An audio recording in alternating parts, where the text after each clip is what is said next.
So I'm Eline from Because of Eurovision, and I'm standing here with Rasmussen from Denmark. Hello, how are you doing? I'm doing very well, thank you. A little tired, but I'm doing very well. Yeah. And we know you from Higher Ground, the Viking song.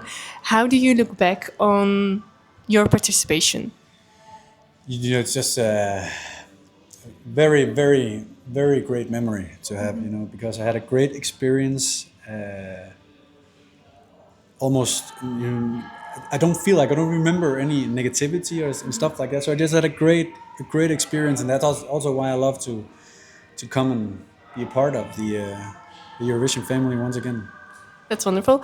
I also discovered that you had a new song. I'm gonna try and pronounce it. Halvvejs. Halvvejs. Yeah. Yeah. That's in Danish. Yeah. So you're forgiven. Okay. Yeah, that's great. Yeah, I have a duo with one of my great friends from Denmark.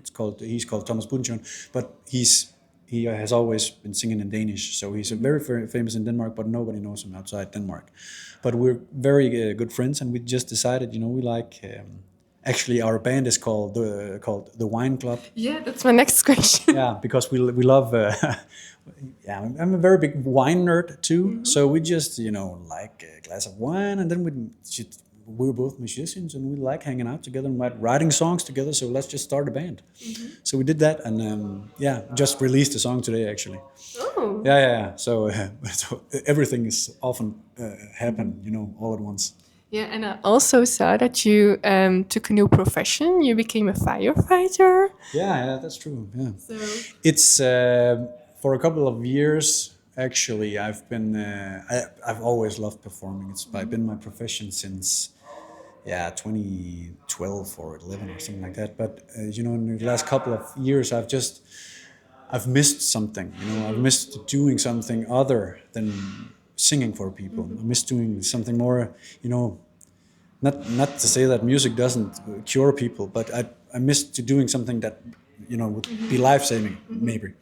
And in Denmark, it only takes 6 weeks to become a firefighter, but the one demand is that you have to live close to fire station. And luckily, in my hometown, they needed a firefighter. So, and you don't have any shifts. It's just, you know, turn the pager on and when you're home. So that worked for me.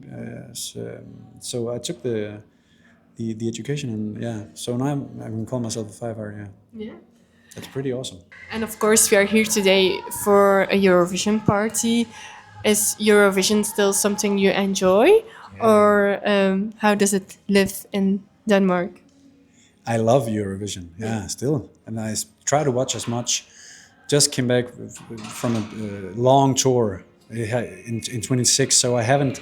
I always see the Melodi Festival. I haven't been able to do that this year, but of course I've tried to follow as much as I can. You know, so I've 2018, and after that I've tried to follow on. So there's a lot of the stuff behind. Before 2018, I don't know that much of, but since 2018, I've tried to follow as much as I can. And is a participation at Melodi Grand Prix of Eurovision something you would reconsider, or maybe think, I could do that again? Yeah, definitely.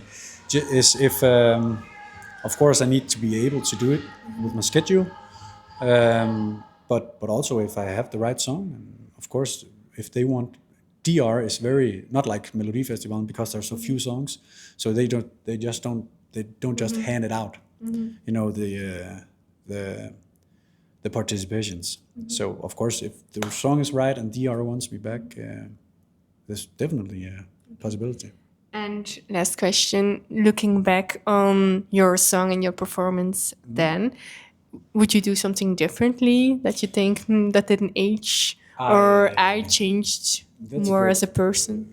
Question. I won't do, you know, anything very far away from that, because then it's just a new person, and at least I'm still Rasmussen, you know, the Danish Viking, but I wouldn't participate with a song, you know, very similar to High Ground, because it needs to stand out for itself, and I have a hard time picturing me writing a better song if it needed to be, you know, like this big dramatic song like High Ground is.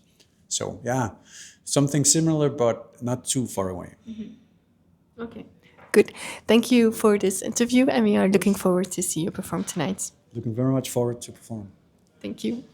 Bedankt dat je luisterde naar deze aflevering van Because of Eurovision. Donderdag zijn we er weer en dan duiken we opnieuw in de wondere wereld van het Songfestival. Tot dan!